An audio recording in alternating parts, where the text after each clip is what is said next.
வீட்டில் அம்மா உட்பட எல்லாம் அவங்க பெண்கள்லாம் வெளியில் வந்து பார்த்தாங்க. ஸ்ரீகாந்தி அம்மாவுக்குலாம் தெரியும். பார்த்துட்டு அவ்வளோ 2 பேருக்கும் காரசாரமான வாக்குவாதம். அப்புறம் சொன்னார், நீ கட்சி தலைவருங்கிற திமிரில் பேசுகிற, நீயாச்சும் உன் கட்சி ஆச்சு எக்கேடுகிட்ட நாசமாக போங்க. சொன்ன வார்த்தை எப்படி சொல்கிறேன் நான் அப்படின்னு போய் போத்தி படுத்துக்கிட்டா. நான் இன்னைக்கு சாப்பிடவே இல்லை. அப்புறம் கோபமாக பேசினா 2 நாள் கழித்து கூப்பிட்டார். போனேன். போய் உட்காந்துட்டு இன்னொருத்தர் கூட வந்தார். மருத்துவர் அன்புமணி சொன்ன வார்த்தை, எங்கள் அப்பாவுக்கு அடுத்த மாதிரி உங்களை தான் நினைக்கிறேன்.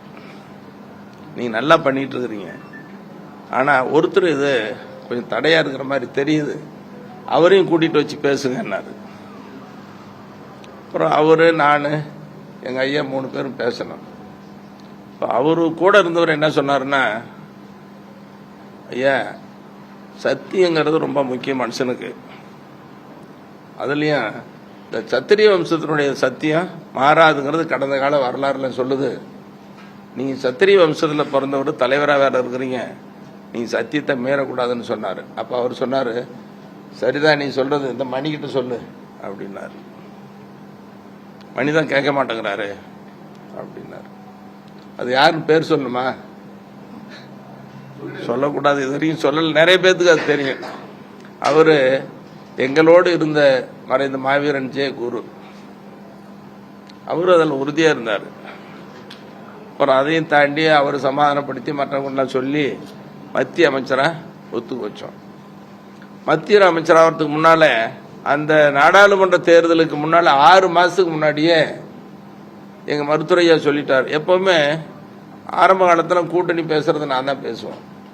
அது கலைஞர்கிட்டயா இருந்தாலும் சரி, புரட்சி தலைவிகிட்ட இருந்தாலும் சரி, நான் தான் பேசி ஒப்பந்தம்லாம் பேசி முடிச்சு கையெழுத்து போட்டுருவோம். அதுக்கு பிறகு மருத்துவரையா வருவார், எல்லாம் பண்ணிக்குவாங்க. அந்த தேர்தலில் என்ன பேச சொன்னார், அப்புறம் பேசிய 7 நாடாளுமன்ற உறுப்பினர்கள் இது நடந்ததை சொல்லணும், சொல்லாமல் இருந்தால் ஊர் உலகத்துக்கு தெரியாது. இது வரைக்கும் நான் வாய் திறந்து சொல்லலை, சொல்லக்கூடாது, சொல்றது நாகரிகமாக இருக்காருன்னு அமைதி காத்தேன். அப்போ நானும் கலைஞரும் பேசி 7 நாடாளுமன்ற உறுப்பினர்கள் கையெழுத்து போட்டுறதுக்கு முன்னால் சொன்னார், மணி ஒரு மேலவை உறுப்பினர்,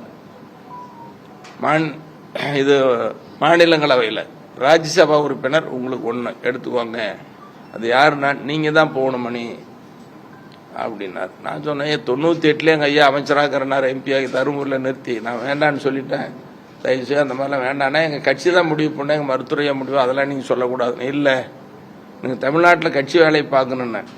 அது இல்லை மணி, நீங்கள் எல்லாம் மூத்தோர் அவைங்கிறது அங்கே போகணும், ஏன் வைகோலாம் போகலையா, நீங்கள் போகணும் கலைஞர் சொல்கிறாரு. அது வேண்டாண்ணா, நீங்கள் கொடுங்க, கையெழுத்து போடுங்க, நாங்கள் பார்த்துக்கிறோன்னு சொல்லி நீங்கள் தான் போகணும் மணின்னு சொல்லி வற்புறுத்தி கட்டாயப்படுத்தி, அப்போ நானும் அவரும் கையெழுத்து போட்டோம். எங்கள் மருத்துவரையாகிட்ட வந்து சொன்னோம், ஒரு ராஜ்யசபா கையெழுத்து ஆயிடுச்சுன்னு சொன்னோம். ரொம்ப கோவப்பட்டார். ராஜ்யசபா யாருக்கு, எதுக்கு, நம்ம அன்புமணி தான் அப்படின்னு சொன்னேன். உங்களுக்கு வேற வேலையே இல்லைன்னு ரொம்ப கடிஞ்சிக்கிட்டாரு. ஏன் சத்தியத்தை மீறுறீங்களே அப்படின்னு ரொம்ப கோவப்பட்டார். இன்னைக்கு இருக்கிற முதலமைச்சர் மு.க. ஸ்டாலின் அவர்கள் வெளிநாட்டுக்கு போயிட்டார். அந்த பேச்சுவார்த்தையில் 10 நாள் கழிச்சு வந்தார். ரொம்ப இப்போ கைபேசியில் பேசி என் மேலே ரொம்ப கோவப்பட்டார். பெரிய கூட்டணியை உருவாக்கணும்னு நினைக்கிறேன், இப்படியெல்லாம் பேசி கையெழுத்து வாங்கிட்டு போயிட்டீங்களே எங்கள் அப்பா கிட்ட அப்படின்னு ரொம்ப கோவப்பட்டார். இது ஏன் சொல்ல வரேன்னா, இப்படின்னா அவர் மத்திய அமைச்சராக்கணும், ராஜ்யசபா உறுப்பினராக்கி அன்னைக்கிலிருந்து இன்னைக்கு வரைக்கும் இந்த இயக்கத்துக்காக, மருத்துவரையாவுக்காக, அன்புமணிக்காக நான் உழைச்சிட்டு வரேன்.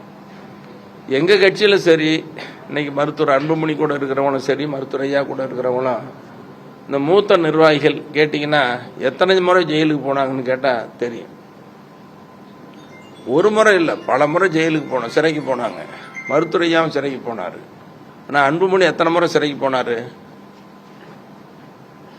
அதோட எங்கள் மருத்துவரையாகிட்ட வந்து மூத்த நிர்வாகிகள், சட்டமன்ற உறுப்பினராக இருக்கிற முக்கிய நிர்வாகிகள்லாம் பேசுவாங்க. என்ன பேசுவாங்கன்னா, ஐயா இந்த வார்த்தை சொன்ன வார்த்தையை விட சின்னையாவை எங்கள் மாவட்டத்துக்கு வர சொல்லுங்க, வெளியில் வர சொல்லுங்க.